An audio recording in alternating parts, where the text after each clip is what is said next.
दिवाली का त्योहार आने वाला है और साथ साथ जीएसटी 2.0 का भी आगमन होने वाला है। 22 सितंबर 2025 को जीएसटी 2.0 लॉन्च हो जाएगा। और क्या है कुछ इस दिवाली में जीएसटी 2.0 में हमारे किसान भाइयों के लिए और किसान से संबंधित व्यापार करने वाले व्यापारियों के लिए। On rationalizing things. It's also on structural reforms. It's also on ease of living, so that businesses can do their business of working together with the GST with a great ease. So आइए देखते हैं GST 2.0 में क्या क्या है। नमस्कार दोस्तों, मैं हूं अभिषेक और आप देख रहे हो एग्री जंक्शन।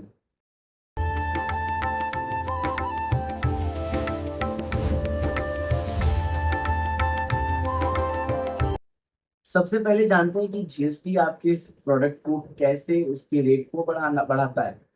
तो कोई भी सामान जब आप दोस्तों लेने जाते हो, एक एग्जाम्पल के तौर पे हम ले लेते हैं कि 100 रुपए का आपने कोई सामान खरीदा और उसमें 5% जीएसटी आपको एक्स्ट्रा देना है। यानी अब वो सामान आपको 105 रुपए पर मिलेगा, यानी आपको 5 रुपए उसको देना है। और वो 5 रुपए 5% जो आपने उस व्यापारी को दुकानदार को दिया है वो सरकार के खाते में जाके जमा होता है। दोस्तों, अब तक हम जीएसटी में चार स्लैब देखते आए हैं: 5, 12, 18 और 28। 2.0 में सरकार ने 12 और 28 को हटाकर सिर्फ 5 और 18% को ही लागू रखा है। यानी कि अब जिन वस्तुओं में आपको कहीं 18 और 12 और 28% जीएसटी देखने को मिलता था, इनको खत्म करके सीधे 5 और 18 ही अब आपको देखने को मिलेगा। तो अब देखते हैं कि किसानों के लिए क्या फायदा होने वाला है, क्या राहत मिलने वाली है।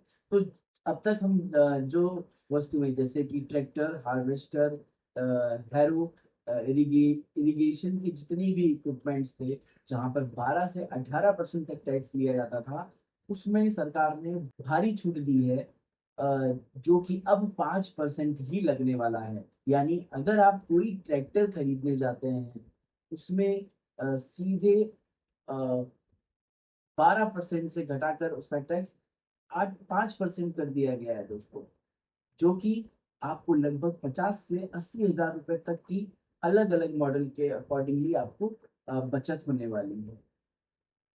इसके अलावा दोस्तों, बायो पेस्टिसाइड और माइक्रो न्यूट्रिएंट, इस पर भी सरकार ने भारी छूट दी है, जो कि 18% से सीधे अब 5% लगेगा। आप एक बार गौर से फिर से सुनिए इसे। जो बायो पेस्टिसाइड है, ना कि पेस्टिसाइड, यानी जो हम पहले नॉर्मल पेस्टिसाइड खरीदते थे जो कि केमिकल वाले इंसेक्टिसाइड, हर्बिसाइड या फंगिसाइड थे, उसमें 18% जीएसटी लगता था और अब भी 18% जीएसटी लगेगा। उसके अलावा जो बायो पेस्टिसाइड है, सिर्फ बायो पेस्टिसाइड जितने की सरकार ने 18% से 5% कर दिया गया है। एक और बड़ी राहत है, जो माइक्रो न्यूट्रिएंट थे, अब तक जिस पे 18% टैक्स लगता था, उस पर भी अब आपको सिर्फ और सिर्फ 5% टैक्स देना होगा। यानी किसानों के लिए एक बड़ी राहत की बात है कि उसे माइक्रो न्यूट्रिएंट और बायो पेस्टिसाइड, फर्टिलाइजर पर पहले भी 5% था और अब भी 5% है। यानी यहाँ पर भी उसकी बचत होने वाली है। लेकिन पेस्टिसाइड, जो नॉर्मल पेस्टिसाइड है, उसमें कोई छूट नहीं दिखाई दी है, ना इसमें कोई छूट मिलने वाली है। व्यापारियों के लिए भी एक अच्छा फायदा हो सकता है अगर वो माइक्रोन्यूट्रिएंट और बायो पेस्टिसाइड का व्यापार करते हैं। और जो मैन्युफैक्चरर हैं उन्हें भी इसमें सिर्फ 5% ही जीएसटी पे करना होगा। माननीय केंद्रीय कृषि मंत्री और माननीय प्रधानमंत्री जी, जो कि कई वर्षों से किसानों की आय दोगुनी करने का प्रयास कर रहे हैं, उसमें से एक ये छोटा मूव हो सकता है, जिससे कि किसान की जो खर्चे हैं उसमें कुछ बचत होगी और उसकी आय में बढ़ोतरी होगी।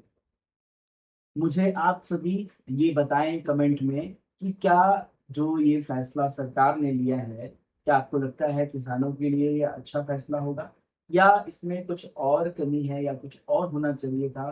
जैसे कि जो पेस्टिसाइड अभी 18% में आ रहा है, उसको भी 5% होना चाहिए था। आप कमेंट करके जरूर बताएं।